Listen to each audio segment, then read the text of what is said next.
안녕하십니까. 세상 읽어주는 남자 이상훈입니다. 오늘은 엔비디아의 다음 칩인 블랙엘 GPU에 대해서 한 말씀 드리겠습니다.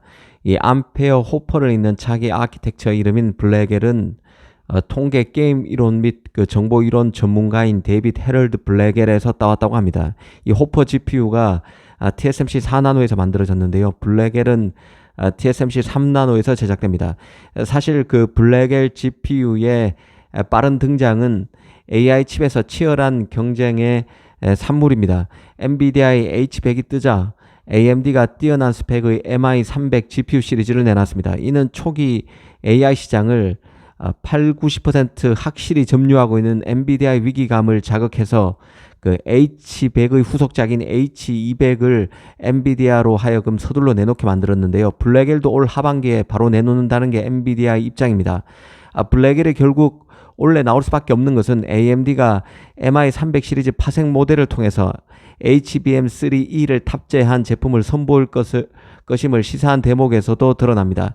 아시다시피 AMD의 MI300 GPU 중에서는 아직 그 HBM3E를 사용하는 제품은 없지만 엔비디아의 H200 GPU부터 블랙엘 GPU인 B100에 이르기까지 모두 HBM3E가 탑재되는 것이죠.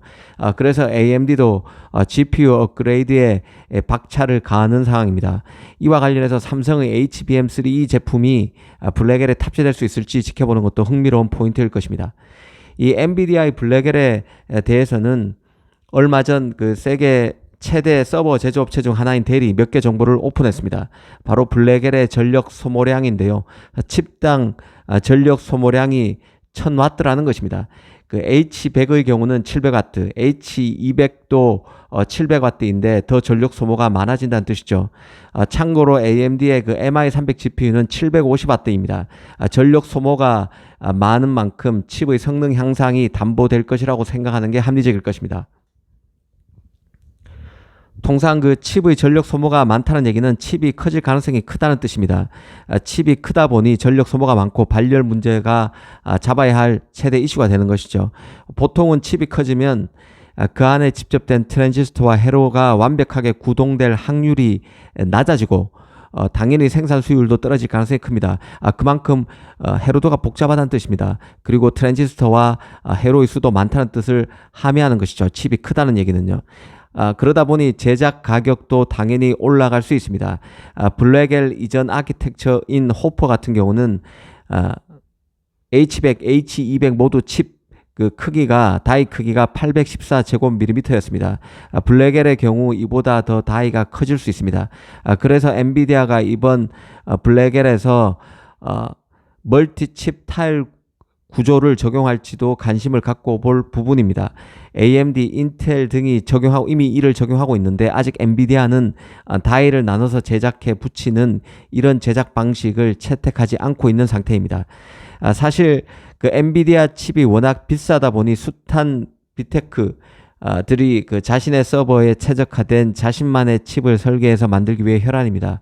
그 엔비디아 젠슨왕과 인텔 팻 겔싱어, AMD 리사 수가 무어의 법칙이 유효한가를 두고 설전을 벌여왔는데요. 이것도 사실은 칩 가격과 밀접히 연관된 것입니다.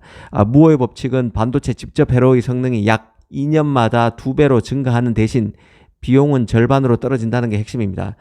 칩이 지나치게 비싼 엔비디아의 젠슨왕 같은 경우는 무어의 법칙은 이미 끝났다고 말하고 있고 겔싱어와 리사수는 마치 엔비디아를 겨냥하듯 아직 무어의 법칙은 살아있다고 말하고 있습니다.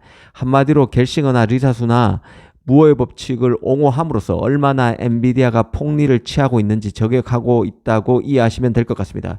최근 겔싱어는 파운드리 포럼을 통해서도 무어의 법칙이 여전히 살아있다고 다시 한번 강조했었습니다.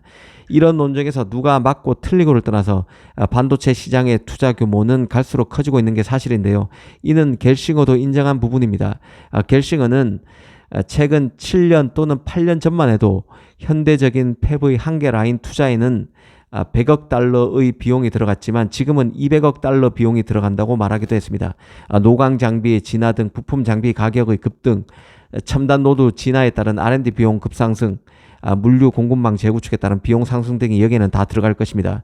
이 결식으로서는 GPU 가격을 지나치게 높게 책정해서 엔비디아가 폭리를 취하고 있는 것은 맞지만 가격 인상 요인이 어느 정도 있는 것도 사실이라고 논지를 전개한 것으로 볼 수 있습니다. 아무튼 블랙엘 GPU에서 엔비디아의 칩 제작 방식에 변화가 있을지 지켜보는 것도 흥미로운 포인트가 될 것입니다. 이 가격 요인을 집요하게 물고 늘어지고 있는 게 바로 경쟁사 AMD, 인텔인데요. 이 젠슨항이 블랙엘을 통해서 어떤 파이법을 들고 나올지도 주목됩니다. 이 젠슨항은 항상 그 예상을 깨왔던 인물입니다.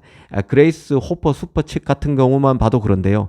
이전까지는 일반적으로 CPU와 GPU가 별개의 칩으로 나눠 있었지만 그레이스 호퍼 슈퍼칩에서는 CPU와 GPU가 하나의 패키지 안에 통합되어 나왔습니다. 엔비디아는 이 CPU와 GPU의 통신에 NVLink라는 독점 기술을 사용했습니다. 특히 CPU 아키텍처에 인텔의 X86 대신에 ARM 기반 코어를 사용했습니다. ARM 같은 경우는 이전만 해도 스마트폰과 노트북에서는 쓰여도 서버나 슈퍼컴퓨터에는 쓰이지 않던 아키텍처입니다.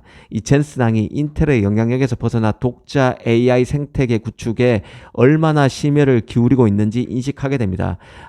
다르게 보면 X86 기반 아키텍처를 사용하고 있는 인텔과 AMD 입장에서는 AI 생태계를 장악하고 있는 엔비디아의 엄청나게 큰 위기감을 느끼고 있다는 뜻도 됩니다. 그만큼 젠슨항은 야심만만한 인물입니다. 앞으로 블랙엘 GPU도 어떤 스펙을 갖고 출시될지 관심을 갖고 지켜볼 필요가 있다는 생각입니다.